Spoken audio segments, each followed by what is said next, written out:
Okay, let's unpack that familiar knot in your stomach, right? Yeah. You're pouring everything you have into your ministry, and then the need for resources looms.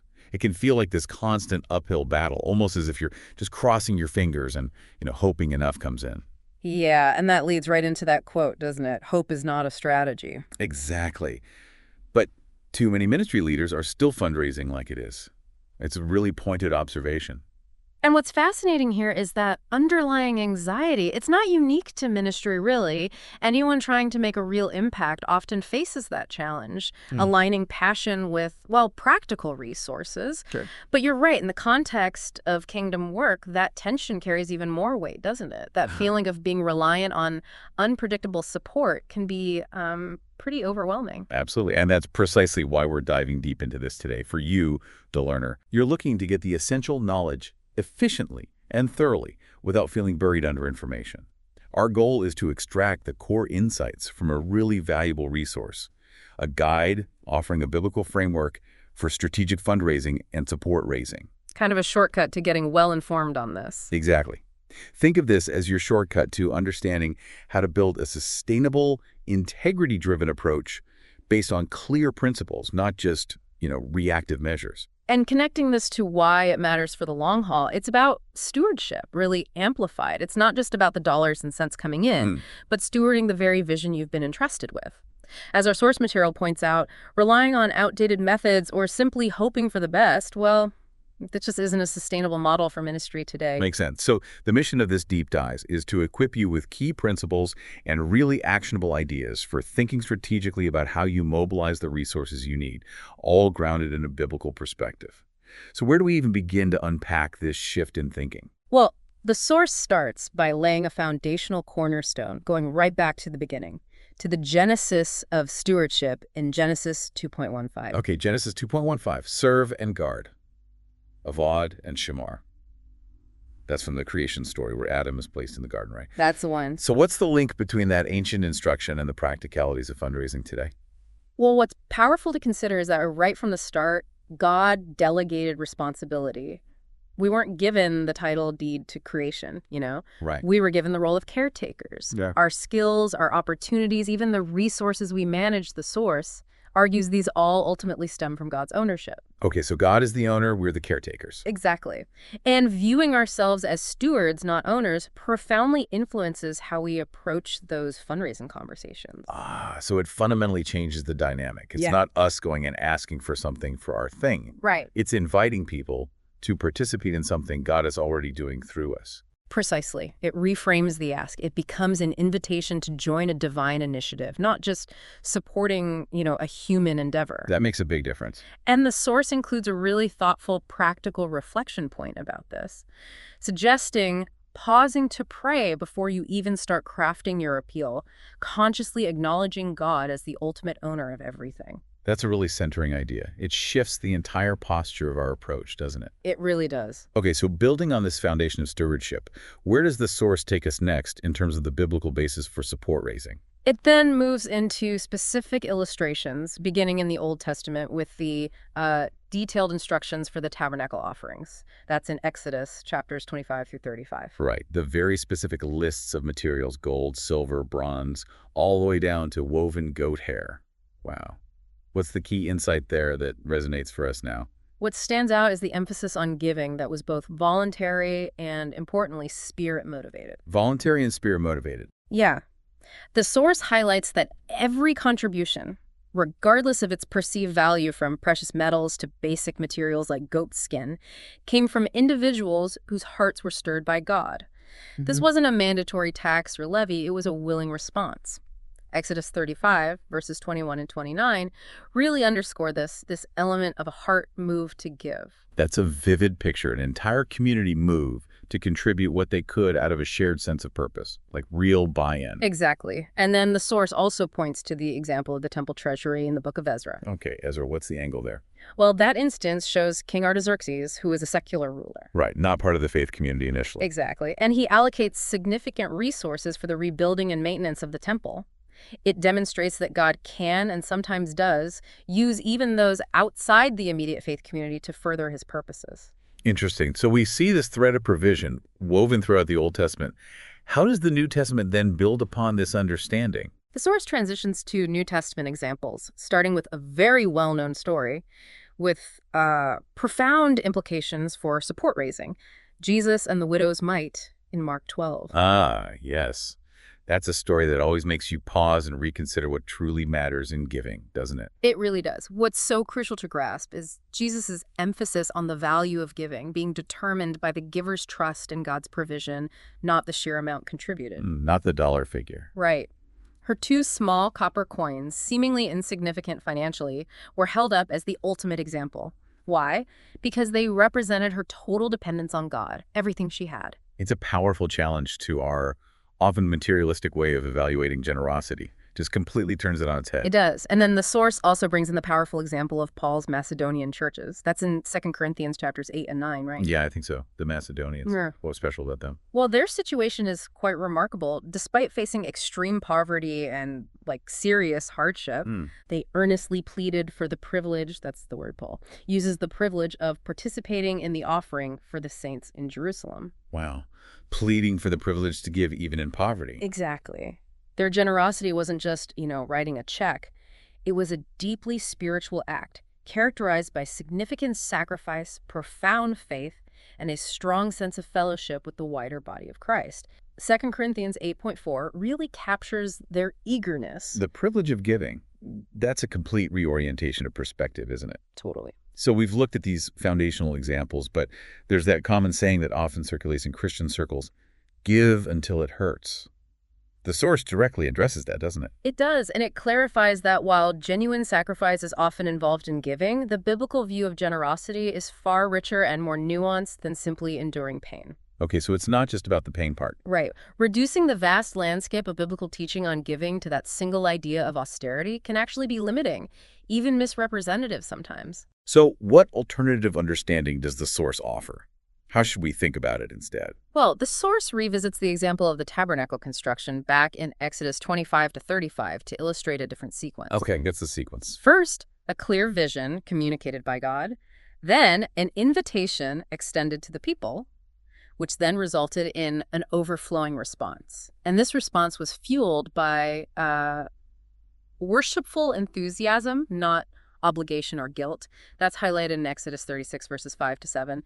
They actually had to tell people to stop giving. Wow, stop giving. Worshipful excitement. That sounds like a much more sustainable and, frankly, joyful motivation for giving than simply gritting your teeth. Exactly. Way more appealing, right? The source also briefly touches on the lasting impact of the temple and how God's clear vision captured the imagination of the entire nation of Israel. It led to this voluntary outpouring of resources because they were inspired by what God was doing in their midst. They wanted in. They saw the vision and got excited. Okay, and then the source connects this back to the New Testament with Paul and the Philippian church again. Yes. By examining Philippians 4, verses 10 to 20, the source highlights what it calls the sacred dance of giving and receiving. Sacred dance, I like that. It emphasizes the vital element of partnership and the assurance of divine provision, particularly verse 19, where Paul confidently states that God will supply all their needs according to his riches and glory. So it's a reciprocal relationship, not just a one-way flow of resources, like a partnership. That's the key word. Partnership. So what key principles does the source draw out from all of these examples, boiling it down? Yeah, what are the big takeaways? The source synthesizes several key principles. First, true generosity originates with God's vision. He initiates. Okay, God initiates. Second, our role is to faithfully communicate that vision and trust God to move people's hearts. We invite, God stirs. Invite and trust. Got it. Third, giving is fundamentally an act of fellowship and partnership in that vision. It's joining together. Fellowship, partnership. Yeah. Makes sense. And fourth, when the vision truly resonates, what might feel like sacrifice can actually become an act of joyful celebration. Like those Macedonians pleading for the privilege. Sacrifice becomes celebration. That's Right. powerful. These are really significant shifts in perspective, aren't they? Huge shifts. Moving away from the feeling of constantly needing to ask to understanding it as inviting others to invest in a shared God-inspired purpose. Okay, so once you've embraced that mindset, how do you actually translate it into action? The source talks about building an architecture of trust, doesn't it? It does. It emphasizes that having a well-thought-out plan can significantly reduce the anxiety often associated with support raising. You're not just winging it. Right. Less panic, more plan. Exactly. And the source draws a compelling parallel with Nehemiah's strategic leadership in rebuilding the walls of Jerusalem. That's in Nehemiah chapters 2 through 6. Nehemiah, he's the epitome of someone who combined fervent prayer with very practical action, wasn't he? Like, he surveyed the walls secretly at night. Precisely. The source underscores his balanced approach, his deep reliance on prayer coupled with meticulous organization, including his detailed planning, his strategic assignment of roles to different groups. Everyone had a section of the wall, and his consistent monitoring of the progress. It really illustrates that effective systems are built on both spiritual dependence and practical diligence. Prayer and planning working together. Okay, so what are the essential components of a support-raising system that fosters this kind of trust with potential partners? What does that architecture look like? The source outlines several key elements.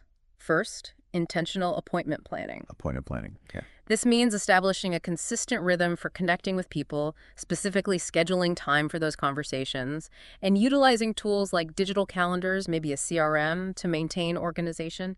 Think of it as being proactive rather than reactive in building those connections. That makes perfect sense. You can't just rely on chance encounters or bumping into people to build a network of support. You have to plan for it. Yeah. What's the next crucial component? Second is diligent follow-up. Follow-up.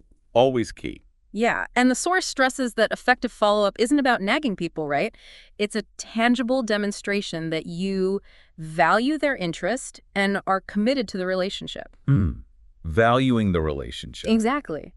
This includes setting clear next steps at the end of each interaction, personalizing your follow-up communication, not just generic blasts, and always being respectful of their time and boundaries. That personal touch really seems key to nurturing those long-term relationships. It shows you're paying attention. And what's the third essential piece of this architecture of trust? That would be transparent reporting. Transparency. Crucial. Absolutely. Regular, clear communication about the impact of their giving shows your partners that their contributions are more than just financial transactions. They are actually fueling the kingdom work they've invested in. Connecting the dots for them. Right. The source suggests providing, say, quarterly updates that include stories of transformation, relevant photos or videos if possible, and clear financial summaries. It also encourages inviting partners into the ongoing life of the ministry through prayer requests and maybe even field visits when appropriate. That level of openness really cultivates a sense of shared ownership in the mission, doesn't it? Yes. They feel like insiders, partners. Exactly. Co-stewards, really. The source also briefly mentions the use of technology to facilitate this, right? Like CRMs. Yes, it touches on the value of using CRM constituent relationship management systems to help manage your contacts and track your interactions effectively, and also the use of reporting dashboards to visualize the impact metrics of the ministry. So tools can help. They can, but the source wisely points out that these tools are simply enablers. Their effectiveness ultimately depends on disciplined and thoughtful use. Think of a CRM as a digital Rolodex on steroids, helping you keep track of your conversations and commitments with supporters so nothing falls through the cracks. But you still have to use it consistently. Right. The tool doesn't do the relationship building for you. And to bring these principles to life, the source shares a brief story of someone practically applying these systems. Exactly. The vignette of Ruth, a cross-cultural worker, and her straightforward system for maintaining consistent contact with her supporters across different time zones. It beautifully illustrates how even a relatively simple, well-utilized system can significantly enhance connection and consistency. It doesn't have to be super complex. Right. It really underscores the idea that intentionality and building trust through reliable systems are foundational. Now, even with the most robust systems in place, you're inevitably going to encounter the word no sometimes. That's just reality. Part of the process. The source addresses this with a section titled, Embracing the Soil of Rejection. That's a very evocative image. It is, isn't it? It reframes rejection not as a personal failure or an unexpected setback, but as a natural and, frankly, expected part of the process, much like the parable of the sower in Matthew 13. The sower. Good connection. Yeah, not every seed that is sown will find fertile ground and produce a harvest. Some falls on the path, some on rocky ground. So those no responses can actually provide valuable information and teach us something rather than just being discouraging. Absolutely. The source delves into the different types of no represented by those different soils, the seed on the path, on rocky ground, among thorns. It highlights the lessons we can learn about clarity in our communication, maybe the level of initial commitment from the person, or the potential presence of competing priorities in their lives. So it's about trying to understand the various reasons behind the no, rather than simply internalizing it as a personal rejection of our ministry or ourselves. Exactly. Don't take it personally. Try to learn from it. And the source also draws upon biblical examples of individuals who faced rejection, doesn't it? Yeah, who did it mention? It references Paul's experience with his thorn in the flesh in 2 Corinthians 12. Even with his persistent prayer, the answer was about God's sustaining grace, not removal of the thorn. God's grace is sufficient. Right. It also highlights Jesus' own rejection by the people of his hometown in Nazareth, that's in Luke 4, and his dignified response was simply moving on to those who were more receptive. He didn't argue or force it. Wow. So even Jesus himself faced rejection. That's a helpful reminder, isn't it? That it's not necessarily a reflection of our worth or the validity of our mission when someone says no. So important to remember. What are some practical strategies the source suggests for how we should respond when we hear no? How do we handle that moment? Well, the source emphasizes the importance of expressing genuine thankfulness for their time and consideration. First off, be grateful. Okay, start with gratitude. Then maybe ask for feedback to better understand their decision if they seem willing to share. Don't push it. Right, read the room. Commit to pray for them and their needs. Keep that connection spiritual. And use what it calls door-opening language. Door-opening language, what's that? It means keeping the relationship open for potential future engagement without applying any pressure. Something like, thanks so much for considering it. Mind if I keep you updated occasionally on how things are going? Okay. Low pressure keeps the door ajar. Those are really graceful and mature ways to handle a difficult situation. It's about preserving the relationship even when the immediate answer isn't what we hoped for. Precisely. The relationship is often more valuable long-term than a single gift. And the source provides a practical framework for navigating these situations effectively beyond just the initial response. Like a system for handling no? Kind of. It outlines concrete steps such as carefully logging and categorizing each no, along with any reasons provided, if you get them. Okay, track it. Scheduling a future point to potentially re-engage maybe in 6 months or a year, depending on the context. Actively seeking feedback when it's offered. Setting reminders to pray specifically for each individual. And sharing occasional, non-ask updates about the ministry to keep them informed and connected. Again, that intentionality in how we handle even negative responses really stands out. It's strategic grace, almost. And there's a brief story here that illustrates how this can work in practice. Yes, the story of Maria, a young church planter. She faced a lot of initial no responses, but her gracious and persistent follow-up, keeping people informed, praying for them, eventually led to significant yes support down the line. It really brings this framework to life. So a no today doesn't have to mean no forever. Exactly. It underscores the principle that a no received with grace and handled with wisdom can indeed pave the way for a future yes in God's timing. It's all about cultivating those relationships with integrity and trusting in God's timing, even when we face what seems like a setback. Now, as we are out there building these relationships and communicating the need for support, there's a delicate balance to strike, isn't there? Definitely. The source addresses this with a section called the Spirit-led middle ground, navigating between simply waiting for God to act and relying solely on our own efforts. That feels like a tightrope walk sometimes. It really can feel that way. That's a critical point the source makes. It addresses the common temptation to fall into one of two extremes. Okay, what are the extremes? Either passive presumption, just expecting God to miraculously provide without any proactive effort on our part, kind of just sitting back. Right, God will provide without doing anything. Or, conversely, frenetic activity that trusts more in our own strategies and hard work than in God's provision and leading. Just pure hustle. Okay, the two ditches on either side of the road. Exactly. And the source champions this spirit-led middle ground where prayerful dependence and diligent strategic action work in tandem, hand in hand. It's that classic interplay between faith and works, isn't it? How does Scripture inform this balanced approach? Where do we see this modeled? The source offers several key biblical illustrations. First, the parable of the rich fool in Luke 12. His diligent efforts to secure his future wealth, building bigger barns. it ultimately became a snare of unbelief because he left God out of the equation. Diligence without dependence. Right. It also points to Jesus' own consistent example. He was constantly working in ministry, teaching, healing, but he also frequently withdrew to pray, often early in the morning or late at night. Both action and withdrawal for prayer. Yeah. And he even instructed his followers to both pray for laborers and go out into the harvest themselves. John 4, Luke 10, it's both hands. So both proactive engagement and consistent prayer are absolutely essential, not either. Got it.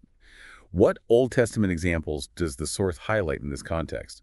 It again draws attention to Nehemiah's balanced approach. Remember him. Fervent prayer before approaching the king, then meticulous strategic planning for rebuilding the wall. Prayer first, then plan. Yes. Also, the story of Elijah in 1 Kings 19. After the big showdown on Mount Carmel, he's exhausted, depleted. His time of rest and that quiet encounter with God's presence, the still, small voice, fueled his subsequent prophetic ministry. He needed that divine encounter to keep going. That reminder that even those engaged in intense activity need those moments of spiritual replenishment and guidance is so important. We can't run on empty. So true. And the New Testament continues this theme, right? How so? The source mentions the early church in Acts 2, their commitment to prayer, fellowship, the apostles' teaching, and breaking of bread. That whole ecosystem created an environment where generosity flourished and the church experienced significant growth. It was all integrated. The whole life of the church fueled it. And of course, Paul's own example. He often worked with his hands to support himself, showing diligence. But he simultaneously and consistently requested prayer for his ministry in his letters. He needed both their practical support and their prayers. Diligence and dependence again. Okay, so what does this spirit-led middle ground actually look like in the practical day-to-day of support raising? How do we live it out? The source defines it through several key characteristics. First, adopting a prayer-first posture in all aspects of your communication and planning, starting with prayer. Prayer-first posture. Okay.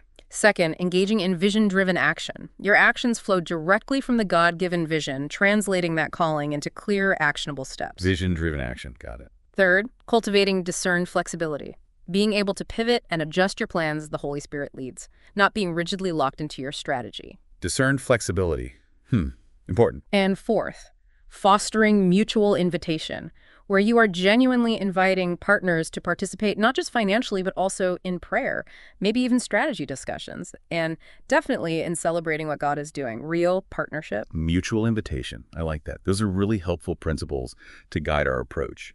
And the source provides a practical framework for actually implementing this balance across different phases of ministry. Yes, it outlines different phases like vision casting, partner outreach, resource planning, adaptation, because things change, and celebration, and describes how to integrate both prayerful dependence and diligent action within each of these stages. It gets really practical. Okay.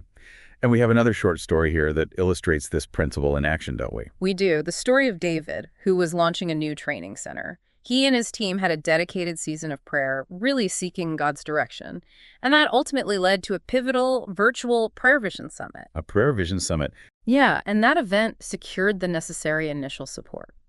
It really exemplifies this spirit-led approach. It wasn't just about praying and hoping, and it wasn't just about making a strategic plan and executing it. It was the powerful synergy of both. Prayer led to the specific strategic action. It's that beautiful intersection where our intentionality meets God's providential hand. Really cool. Now, within the landscape of fundraising, there are clearly some potential pitfalls to be aware of. Dangers to avoid. For sure. The source highlights the danger of navigating between two false shores. Humanistic marketing on one side and passive presumption on the other. We touched on this, but let's explore it more. Exactly. It dives deeper here. The source describes the dangers of relying on purely humanistic marketing tactics, things like emotional manipulation or creating a sense of artificial urgency, maybe guilt tripping in an attempt to generate support. That's one shore. Okay, the manipulation shore. What's the other? On the opposite shore is the risk of passive presumption, where we neglect our responsibility to clearly communicate the vision and the need, perhaps thinking, well, God will provide regardless of my effort. Potentially leaving opportunities for partnership untapped because we didn't ask or didn't communicate clearly. Right. Neither of those approaches sounds particularly healthy or sustainable for kingdom work, do they? One feels unethical, the other irresponsible. Not at all. So what's the theological basis for navigating this balanced middle ground? Why is it the right way? Yeah, the why behind it. The source points to the powerful synergy of grace and effort found in Philippians 2, verses 12 and 13. Work out your own salvation with fear and trembling. For it is God who works in you, both to will and to work for his good pleasure. Right, exactly. In the context of fundraising, this means engaging in prayerful strategy. We develop our plans and take action, trusting that God will empower and direct our efforts. It's his work in us enabling our work. Okay, that's a key theological anchor. What else? It also emphasizes the importance of honoring potential donors as individuals created in God's image, treating them with respect, honesty, and transparency, not just as checkbooks, but as partners. Honoring the image bearer. Okay, so how does this theological understanding translate into practical differences in our approach to fundraising? How does it look different on the ground? The source provides a helpful comparison table, actually, highlighting the differences between humanistic extremes, passive extremes, and the spirit-led middle ground across several key areas. Like what? Like communication tone, how we engage with donors, the way we tell our stories, our approach to planning and prayer, and our practices of stewardship. Okay, give me an example. How does storytelling differ? Well, the humanistic approach might use sensationalized or emotionally manipulative stories. The passive approach might not tell stories effectively at all. The spirit-led middle ground focuses on authentic testimonies of God's work, shared transparently. Got it. Authentic testimony versus manipulation or silence. Right. It emphasizes the shift from using manipulative tactics to extending warm invitations, from broad, impersonal appeals to segmented, thoughtful communication, from either over-relying on strategic plans alone or simply waiting on the Lord to that balanced approach of prayerful planning and spirit-led action. Those are very clear and helpful distinctions to keep in mind. And the source offers a step-by-step framework for building this kingdom bridge, this balanced approach. How do we build that bridge? Yes, it includes beginning with corporate worship and prayer as a foundational practice for your team, getting grounded together. Start with worship and prayer. Okay. Equipping your team with the relational skills necessary for genuine connection, not just asking skills, but listening and relationship skills. Equip the team. Reporting with transparency by weaving together financial data with compelling stories of impact showing the connection. Report transparently. And establishing regular rhythms for evaluation and adaptation of your strategies and your prayer life. Checking in and adjusting course. Evaluate and adapt. Good steps. And we have another story here about a ministry that has intentionally sought to find this middle way. The Vignette of Grace Horizons, an organization focused on orphan care. Their director, Maya, made a conscious decision to avoid both overly slick marketing campaigns and a purely passive faith will provide mentality. So how did you do it?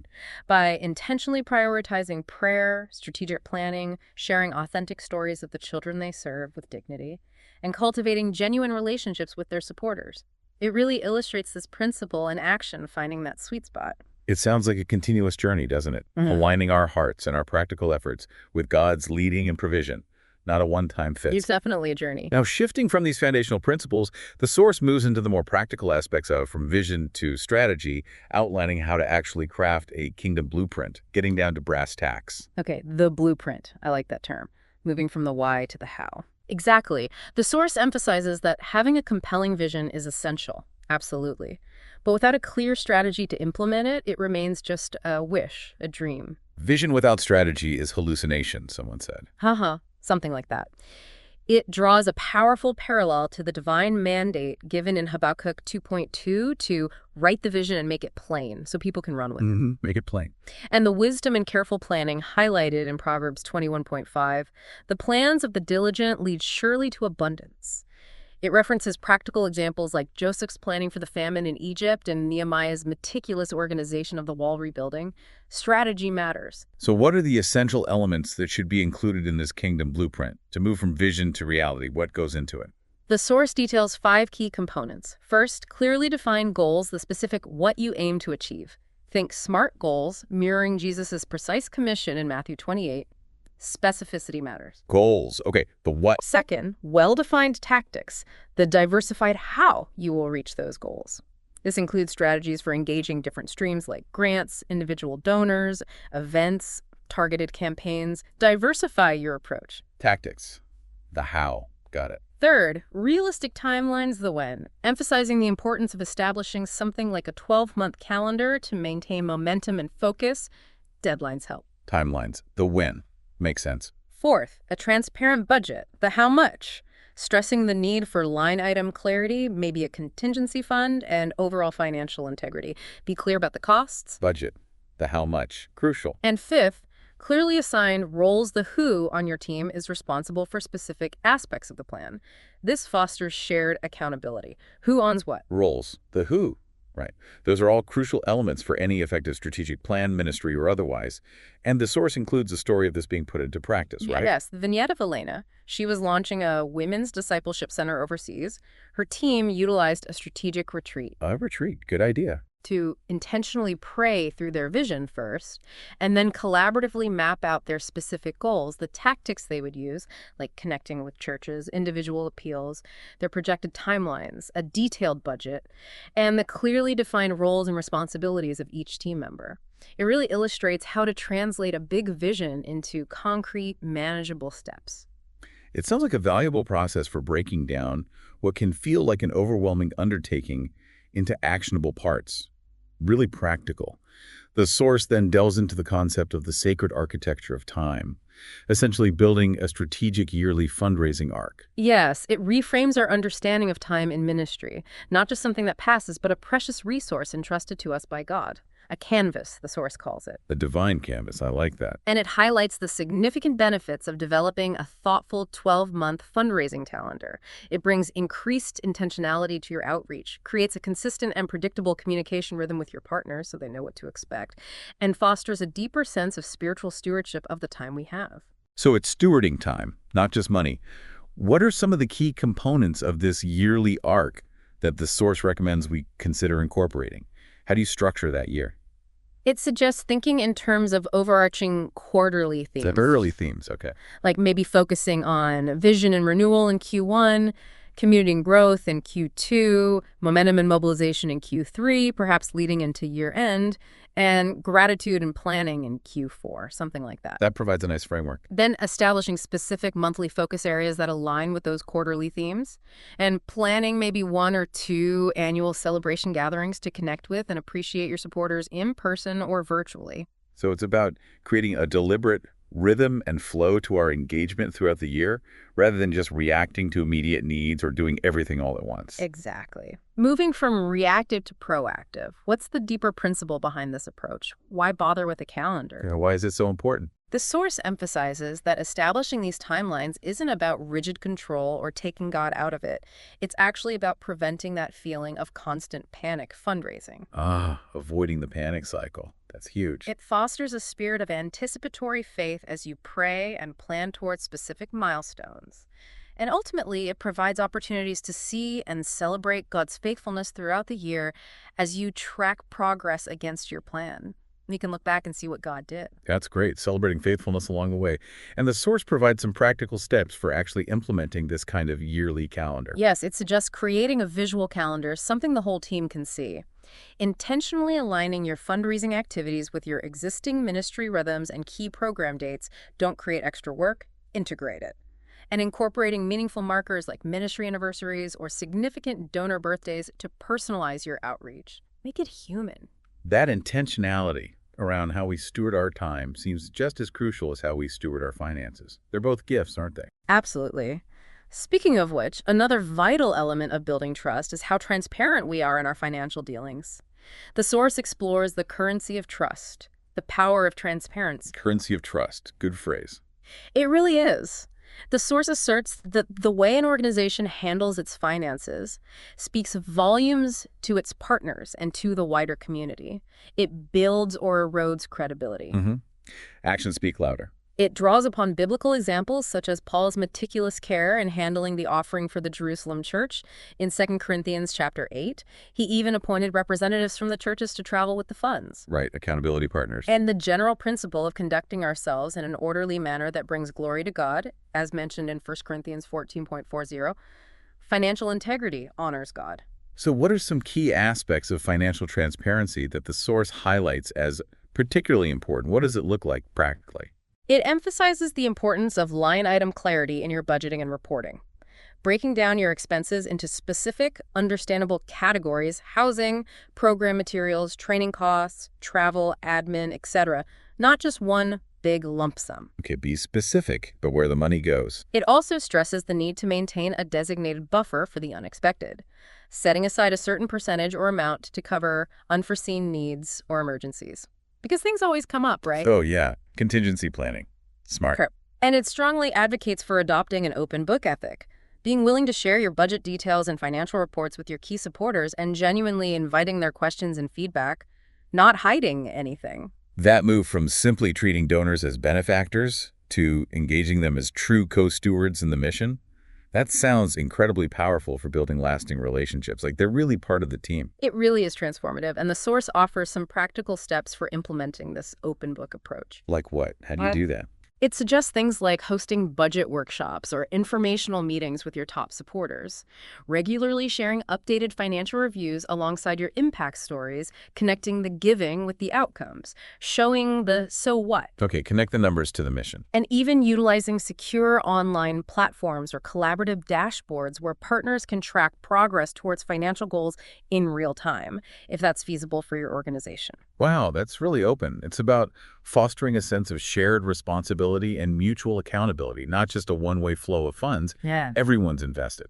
Exactly. Now, to effectively carry out all these plans, the budget, the calendar, the communication, you need the right people in the right roles. The source then discusses roles, crafting a kingdom team. Makes sense. The who behind the what. Exactly. It explains that clearly defined roles are essential for translating the overarching vision into tangible realities on the ground. It draws a parallel with Moses delegating authority to the judges in Exodus 18 to ensure the effective administration of justice. He couldn't do it all himself. Right. Delegation is key. So what are the core roles that the source identifies as being particularly important for a thriving, support-raising ecosystem within a ministry? Who needs to be on the team? It outlines what it calls a core quartet, 4 key roles. The core quartet. Okay. Who are they? First, the vision communicator. This person is responsible for clearly and compellingly articulating the mission and impact. The storyteller-in-chief, maybe? Vision communicator. Got it. Second, the relationship manager. This person focuses on nurturing and deepening connections with donors. The people person. Relationship manager. Makes sense. Third, the financial steward. This person oversees the responsible management of resources, budgeting, reporting, ensuring compliance. The numbers person with integrity. Financial steward. Crucial. And fourth, the prayer catalyst. This person mobilizes and coordinates prayer support for the ministry and the team, keeping everything bathed in prayer. Prayer catalyst. Wow. That's often overlooked, but so vital. Those roles seem to cover the essential functions for effectively engaging with supporters and managing resources. And the source also touches on the importance of shared accountability within the team, right? Yes, it highlights the value of establishing regular team huddles, perhaps weekly, where each person can provide updates on their progress in their role, discuss any roadblocks they're facing, and collectively align on next steps. Keeps everyone on the same page. Prevent silos. Exactly. This fosters a sense of shared ownership and reminds us of the principle that iron sharpens iron, as Proverbs 27.17 says. We make each other better. It's about fostering a unified effort where everyone understands their part and works together towards the common goal, not competing, collaborating. And the source shares a brief story to illustrate this principle in action. Yes, the vignette of a church plant team in Austin. Their success in their early years, they attributed in part to clearly defining roles within their team from the start and holding regular collaborative huddles to stay aligned and support one another. It really worked for them. So having the right team in place with clearly defined responsibilities is crucial for building momentum and achieving your vision. Makes total sense. Now, to ensure that the work happens consistently and effectively, the source discusses the importance of systems for success, building the infrastructure. Yes, it emphasizes that well-designed systems are not a replacement for faith. Absolutely not. But they are valuable companions that help us steward our efforts effectively. It references Nehemiah's operational wisdom, again managing the wall's reconstruction required systems, and Paul's methodical approach to building relationships with supporting churches. He had a system for communication and follow-up. So systems support the ministry. They don't replace the spirit. What are some of the key systems that the source specifically highlights as being important for support raising? It details the need for effective appointment scheduling systems, maybe using CRM tools to track donor preferences, schedule reminders, maybe even automate some follow-ups. Okay, scheduling systems. Clear follow-up protocols, ensuring prompt acknowledgments after a gift or meeting, regular impact updates, personalized touch points like birthday or anniversary cards. Drawing a parallel to Paul's consistent communication through his letters, he followed up. Follow-up protocols, got it. And transparent reporting mechanisms, providing concise financial summaries alongside compelling story-infused reports. Again, reminiscent of the careful accounting of temple treasures and the reporting by Paul's ministry teams. Show, don't just tell. Reporting systems. Okay. And it revisits the idea of gracefully navigating no within the context of these systems, doesn't it? Exactly. Referencing Jesus' experience in Nazareth and Paul's reliance on God's grace amidst his challenges as examples of how to respond to rejection with integrity and hope. And it offers practical advice on how to integrate graceful no responses into your regular communication systems. Maybe a specific track in your CRM for those who said no but want to stay informed. Handling no systematically but gracefully. Good. And there's a short vignette here that illustrates the importance of tactical integrity in implementing these systems. The story of Daniel, who is launching a health clinic. His thoughtful and ethical approach to setting up his CRM and communication strategies from the very beginning, how he handled data, how he communicated, really showcases the practical application of these principles, doing it right from the start. So it's about building processes that not only help you be more effective, but also uphold your integrity every step of the way. That's key. Now, we've touched on the importance of finding balance several times, and the source returns to this theme with a section called Avoiding Extremes, the Spirit-led fundraising approach, really drilling down on this. Yes, it reiterates the potential pitfalls, those two false shores again. Yeah. Manipulative humanistic marketing tactics versus a neglectful passive presumption that God will provide without our active participation. Right, avoiding both manipulation and irresponsibility. It again grounds the Spirit-led middle ground in that theological understanding. The synergy between our effort and God's grace, Philippians 2, and the importance of honoring potential donors as individuals created in God's image. Theology drives practice. Okay, and it offers practical applications of this balanced approach across various aspects of fundraising. How does it look in practice? Yes, it provides guidance on how to approach storytelling with authenticity, not hype. How to engage in prayerful planning, not just prayer. How to maintain transparent and respectful communication, not pressure tactics. And how to establish healthy review rhythms for your strategies and your spiritual life. Checking both. Covering all the bases. And we have another brief story to illustrate this balanced approach in action. The vignette of Ruth, who was planting a church. Her intentional commitment to focusing on prayer first, then developing a clear vision map strategy, and then engaging in authentic communication with her potential partners really exemplifies this spirit-led approach in practice. Prayer, plan, authentic connection. It seems like consistently returning to this theme of balance is so crucial for sustainable and God-honoring ministry. It's not something you figure out once and you're done. No, it's an ongoing discipline. Now, for those who are feeling the need to grow and develop in this area, maybe feeling a bit overwhelmed by all this. Yeah, well, help is available. The source offers guidance on equipping for the journey, how to get trained and supported. Okay, practical help. Absolutely. It emphasizes that just like any other area of ministry preaching, counseling, leading worship, effective support raising requires preparation, ongoing learning, and the development of specific skills.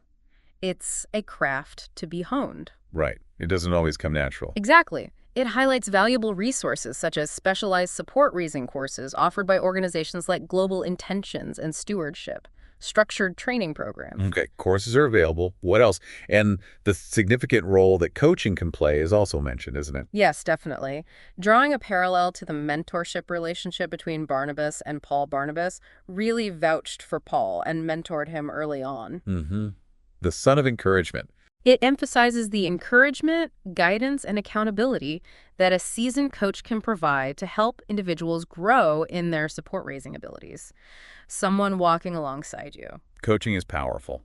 Anything else? It also highlights the benefits of connecting with peer networks, other people doing the same thing, learning from each other, and engaging with relevant books and articles in the field resources by people like Henri Nouwen, Patrick Lencioni maybe, or others who write on stewardship and leadership, continuous learning. Good suggestions.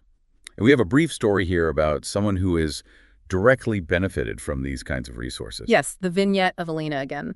She overcame her initial fear and anxiety around support raising by enrolling in a global intentions course. It gave her the confidence and the tools she needed. It really demonstrates the practical impact of investing in training and equipping yourself for this aspect of ministry. It's about taking that proactive step to invest in your own development and learn from those who have experience. Don't try to reinvent the wheel alone. Exactly. And this idea of continuous growth naturally leads into the next section, the disciplined pursuit, training for kingdom impact.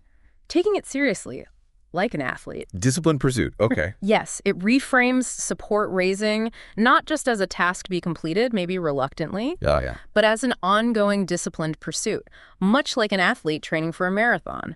It draws a comparison to Paul's analogy in 1 Corinthians 9, running the race to win the prize, and emphasizes the need for perseverance, looking to the great cloud of witnesses mentioned in Hebrews 12. It requires discipline. So it's a spiritual discipline in a way. What specific kinds of training and practices does the source suggest for cultivating this discipline? How do you train? It recommends engaging in tactical drills, like practicing appointment simulations, role-playing those conversations, or working through budget scenarios, getting comfortable with the numbers. Practical exercise. Okay, practice drills, like sports. Yeah.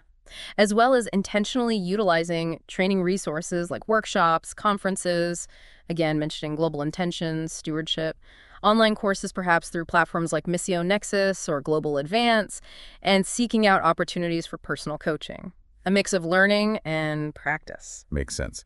And the source provides a practical framework for designing a personal training regimen in this area, like a workout plan. Kind of. It outlines key components, such as beginning with a spiritual warm-up through prayer and reflection before you engage in support-raising activities. Spiritual warm-up. Good idea. Engaging in specific skill drills to hone your communication and planning abilities.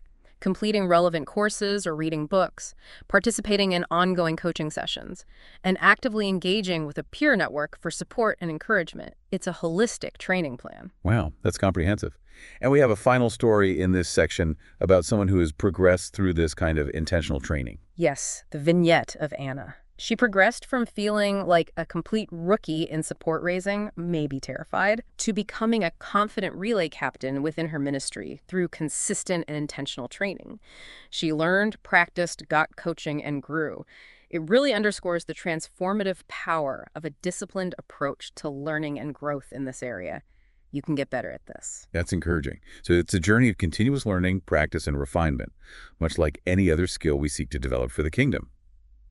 Okay, now to help us bring all of these principles together, the source offers a helpful recap with a section titled From Message to Strategy, a blueprint for kingdom investment.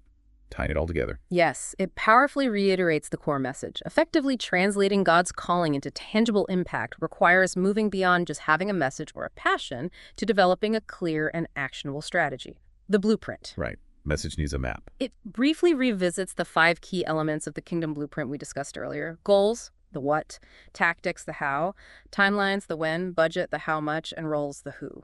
Bringing those core components back into focus. Good recap. And we have a final story in this recap section to illustrate how this all comes together in a real-world context. Yes, the vignette of Maria, again, the church planter, but this time focusing on how she was launching a literacy center in her community.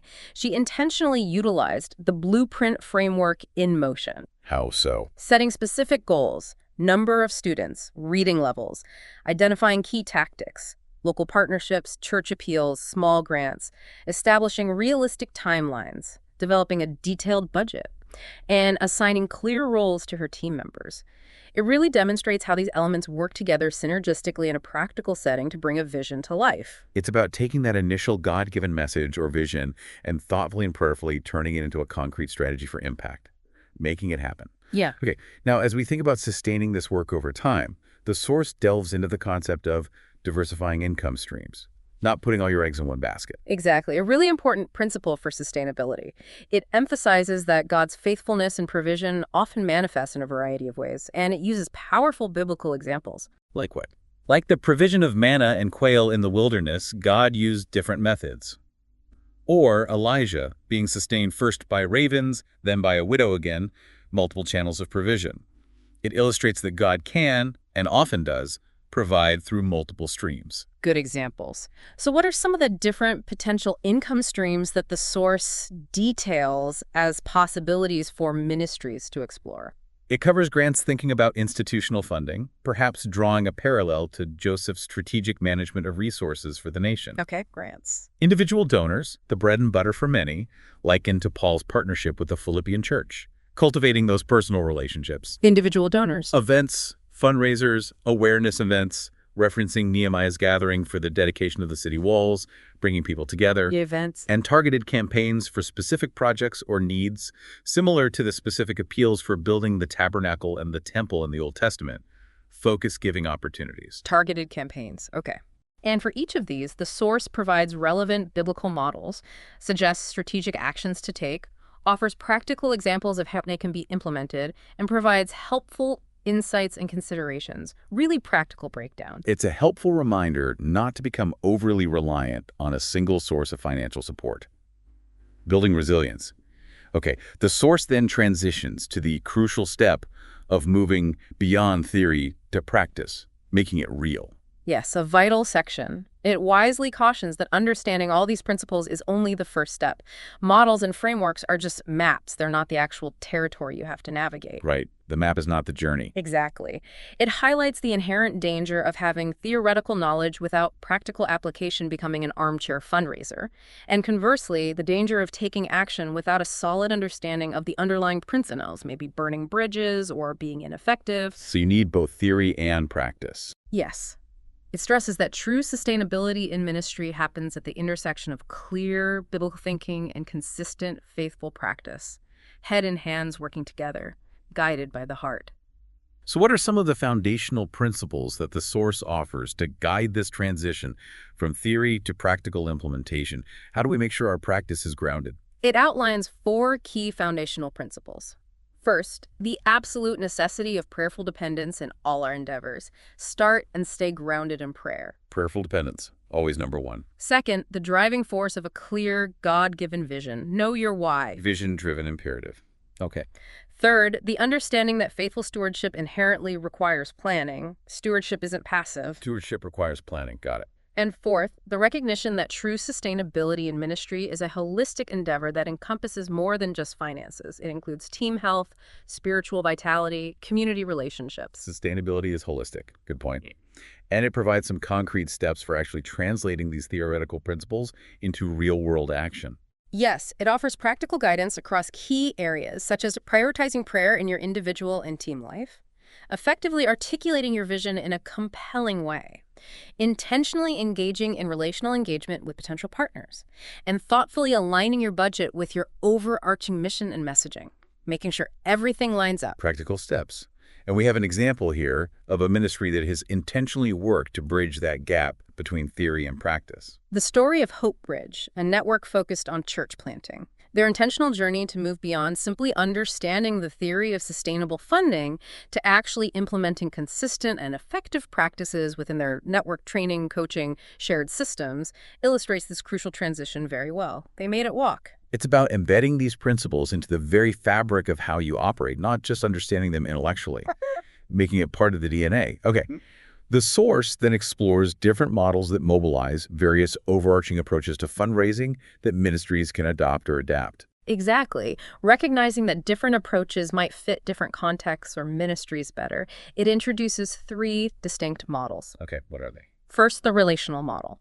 Deep, long-term partnerships, exemplified by Paul's connections with churches like the Philippians. High touch. Relational model. Makes sense. Second, the direct response model. More broad-based appeals, often through mail or digital channels, similar perhaps to Jesus's approach in addressing the immediate needs of the large crowd when he fed the 5,000. Wider reach, maybe lower average gift. Direct response model. And third, the major gifts model, focusing on cultivating relationships with individuals or foundations capable of significant investments, drawing parallels perhaps to the interactions of biblical figures like Abraham and Sarah or Zacchaeus, who made significant contributions. Focus on larger gifts. Major gifts model. Got it. For each of these models, the source provides a helpful overview, explores its biblical roots, outlines key principles, offers practical application tips, and highlights important considerations, Yeah. like the resources needed or the typical timeline. It sounds like a valuable way to think strategically about different methods. It really helps clarify the options, and importantly, the source advocates for the idea of integrating these models, not necessarily picking just one. Blending them. Yes, it suggests what it calls a tapestry approach, weaving together elements from each model, perhaps using direct response to initially connect with a wider audience, then cultivating deeper relational connections with those who respond and show interest, Right. and finally engaging the most deeply invested partners in major gift conversations. It emphasizes that this holistic approach often mirrors the process of spiritual growth and discipleship, different levels of engagement. That analogy of a tapestry, rather than just a single tool or model, is a really insightful way to think about it. Layering the approaches. Okay.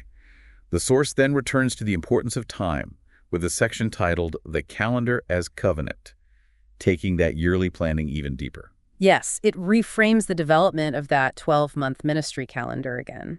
More than just a logistical tool, it positions it as a spiritual act of aligning our efforts and our vision with God's timing and purposes. A covenant with God about how we'll use the time He gives us. Wow, calendar as covenant. That elevates it. It revisits the idea of establishing quarterly themes to provide structure and focus throughout the year, as well as the importance of intentionally aligning your activities with meaningful markers and milestones within your ministry and the lives of your supporters, making it relevant and timely. Okay. And it provides practical wisdom for actually building this kind of intentional calendar. More tips. Yes, practical wisdom light. Start with your core mission, always ground it in the why. Map out your key needs and funding priorities throughout the year. Identify natural windows of opportunity for engagement, like year-end or specific seasons. Layer in your communication strategies in a thoughtful sequence. Assign responsibility for different parts of the calendar to your team. And crucially, build in rhythms of rest and reflection for yourself and your team. Avoid burnout. Building in rest. So important. It's about stewarding the gift of time as intentionally and thoughtfully as we steward financial resources. Both require planning and faithfulness. Okay. The source then encourages learning from those who have gone before us with time-tested tools, learning from successful missions, standing on the shoulders of giants, so to speak. Exactly. It emphasizes the value of looking at established and effective mission organizations or ministries, not with the aim of simply copying their methods wholesale, because context matters, Right. but with the intention of discerning the underlying principles that have contributed to their long-term success and impact. What can we learn and adapt? Okay. Discerning principles, not just copying tactics. What biblical basis does it give for this approach? It provides relevant biblical foundations, referencing passages like Psalm 145.4, one generation shall commend your works to another. Deuteronomy 32.7, remember the days of old, consider the years of many generations. And 2 Timothy 2.2, passing on faithful teaching. Learning from history and from others is biblical. Good grounding. What are some of the key categories of these time-tested tools or principles that the source highlights from successful missions? The source outlines 5 key categories. First, the importance of strategic planning that is deeply rooted in prayer. That balance again. Strategic planning rooted in prayer. Okay. Second, a strong focus on ministry partner development, really investing in those relationships long-term. Ministry partner development, yes. Third, a commitment to multiplication-oriented leadership development, raising up the next generation of leaders and fundraisers. Multiplication-oriented leadership development, thinking future. Fourth, the use of clear metrics while guarding against mission drift, measuring what matters without losing sight of the why. Clear metrics without mission drift. Tricky balance. And fifth, the necessity of cultural intelligence and contextualization in your approach, understanding the specific people and culture you're reaching and working with. Cultural intelligence and contextualization. Crucial. Those are all critical elements for any ministry aiming for long-term sustainable impact, aren't they? Absolutely. Foundational principles. The source then introduces a well-known strategic framework, but applies it specifically to ministry, the SMART strategy, a framework for fruitfulness. SMART goals. Specific, measurable, achievable, or authentic here, relevant or realistic, and time-bound or targeted. I've heard this in business. How does it apply to ministry? Yes, it presents the SMART framework using slightly adapted terms like authentic and targeted, not just as a secular business tool, but as a set of principles that can be deeply integrated with your spiritual life and mission, making your goals smarter in a kingdom way. Okay, let's delve a little deeper into each of those elements from the source's perspective, starting with S-specific. Specificity, the source argues, brings clarity that actually accelerates obedience to God's call. When you know exactly what you're aiming for, it's easier to move forward. It references Jesus' own clear mission statement in Luke 4.43, I must preach the good news of the kingdom of God, because that is why I was sent. And Paul's specific plans for ministry in Romans 15. Clear goals drive action. Right. It emphasizes the importance of clearly defining what you want to achieve, quantifying the need you are addressing, how many people, how much funding, establishing a realistic timeline, and articulating the specific impact that support will enable. Get granular. Okay, and M, measurable. How does that apply in a ministry context without sounding too corporate? Measurement, the source explains, isn't just about tracking numbers for the sake of numbers. It's about discerning and celebrating God's handiwork. It draws a parallel to the completion of the wall in Nehemiah 6. They finished it in 52 days. That was measurable progress. Marking milestones. Exactly. It highlights that setting measurable goals allows for accountability, provides opportunities to celebrate progress along the way, and invites supporters to see tangible evidence of the impact of their partnership. And crucially, it emphasizes tracking transformation, not just transactions, lives changed, not just dollars raised. Tracking transformation. That's the key distinction. Okay, next is A, authentic. The source uses authentic instead of achievable sometimes. What does that look like in kingdom work? Authenticity, the source emphasizes, must be rooted in a genuine vision from God, not in personal ambition or vanity. It draws from 2 Corinthians 9.7, God loves a cheerful giver, implying giving should come from the heart, authentically motivated. Rooted in vision, not vanity. Okay. It stresses the importance of being transparent in your communication, ensuring your appeals reflect actual needs and the heart of your mission, and building trust through genuine vulnerability and integrity. Authentic goals reflect the deep convictions of your calling, not just what sounds impressive. Got it. And how do we understand our realistic goals in a faith-based context? We want to trust God for big things. Right. It's not about lowering expectations necessarily. Realistic, the source illustrates with Jesus' parable of the power builder in Luke 14.28. Which of you, desiring to build a tower, does not first sit down and count the cost? Is about stretching your faith without venturing into unsustainable fantasy. Counting the cost. Wisdom. It doesn't mean setting small or unambitious goals, but rather being wise in estimating the resources and effort required. It suggests breaking down larger visions into phase campaigns, building in that buffer for the unexpected, seeking wise counsel, and relying on available data like past giving trends to inform your planning, faith and wisdom. Stretch with faith, not strain from fantasy. Good distinction. Finally, P, targeted. How does that principle guide our fundraising efforts? Targeted outreach, the source explains, is about faithful focus yielding the most fruit. It references Jesus' initially focused ministry in Matthew 10.6, go rather, the lost sheep of the house of Israel, and Paul's strategic adaptation in 1 Corinthians 9, to the Jews I became like a Jew, to those outside the law I became like one outside the law.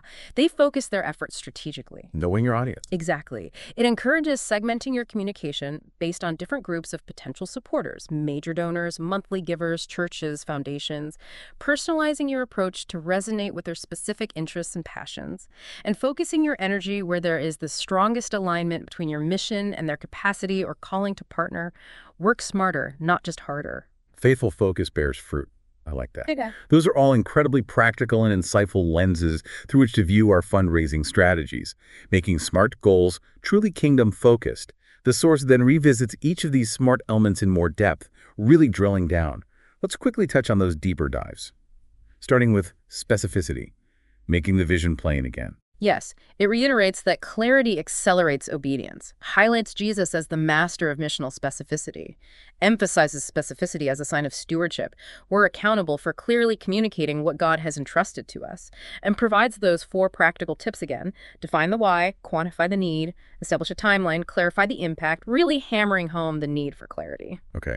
And then measurable, marking the movement of God in depth. Re-emphasizes that measurement verifies God's victory, referencing Nehemiah again, discusses biblical foundations, God counts what matters, like the census in Numbers, head counts in the Gospels, explains the theological underpinning, measuring actually documents the supernatural work God is doing through us, and gives practical application tips, set milestone markers, track transformation, not just transactions, use dashboards wisely as tools, not idols. Good reminders. Moving on to authentic.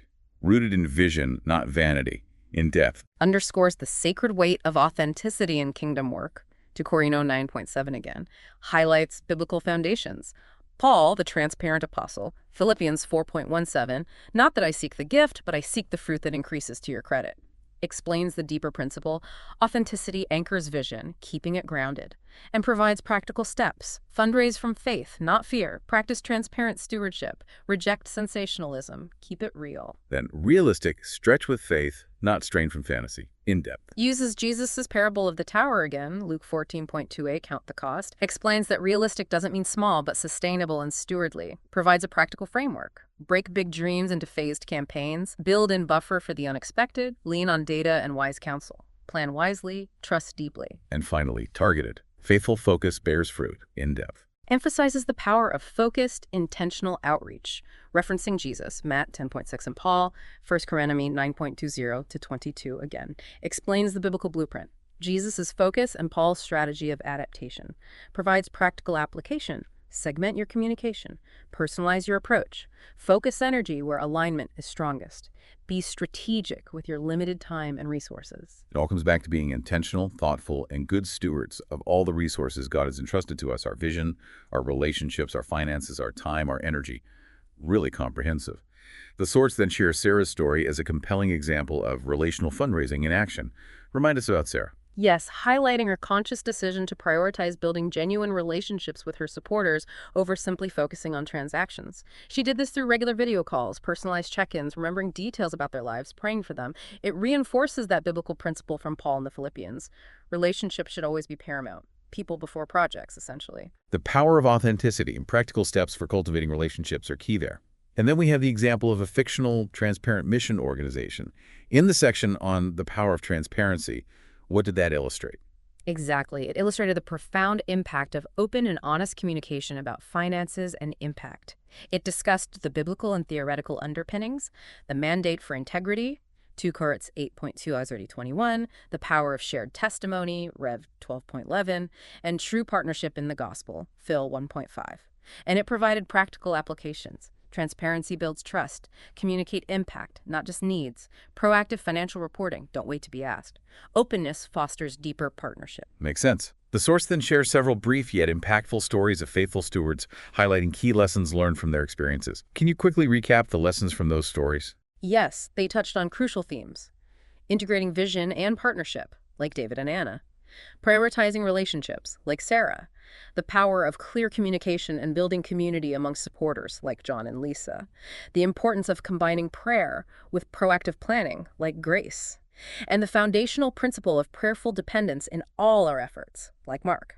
Real-life examples making the principles tangible. Great summaries. And then it moves into the practicalities of actually crafting your fundraising plan, giving you a tool. Introducing that comprehensive fundraising plan worksheet. It includes key sections for defining your goals, clarity of purpose, outlining your tactics, diversification, establishing your timeline, setting deadlines, creating your budget, and assigning responsible parties, accountability, a real working document. And it dives deeper into key sections like goals, tactics, timeline, and discusses diversifying those tactics, right? Yes, looking specifically at engaging individual donors, applying for grants, organizing events, and launching campaigns. It analyzes the potential reach, the effort required, the long-term sustainability, and the inherent risks involved in each approach, helping you choose the right mix for your context. Super helpful for planning. Finally, as we draw towards the end of this deep dive, the Source powerfully emphasizes 2 foundational pillars again. First, the foundational role of prayer. Absolutely. Underscoring that prayer is not merely a preliminary activity or something you tack on. It's the very bedrock upon which all successful and God-honoring fundraising efforts must be built. It references Nehemiah's constant reliance on prayer as he led that massive rebuilding project. Prayer undergirds everything. Amen to that. And the second pillar it highlights is the power of partnership. Yes. Explaining that fundraising, when done biblically, is ultimately about inviting others to join you in God's work. It's co-laboring. It emphasizes the crucial role of compelling storytelling and consistent, transparent communication in cultivating these meaningful partnerships, moving beyond transaction to transformation together. Prayer and partnership, the 2 wings that help ministry soar. Okay.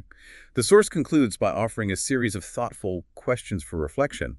for you, the listener, to consider in your own context. Yes, encouraging you to engage in self-examination regarding your core motivations for fundraising, your current approach to balancing planning and action, how you handle setbacks like hearing no, really prompting personal application. And by highlighting the actionable insight and application exercises provided throughout the source material to help you put these principles into practice. Exactly. Yeah. Pointing you towards practical exercises designed to help you set clear, smart goals, define actionable steps, organize your efforts using systems and calendars, establish review processes, act with intention, consider legacy giving, and prioritize your key activities. Wow. Tools to help you implement. So we've journeyed through a wealth of insights today, a real deep dive. Yeah. What would you say is the most crucial takeaway for you, the learner, from all of this? If you remember one thing.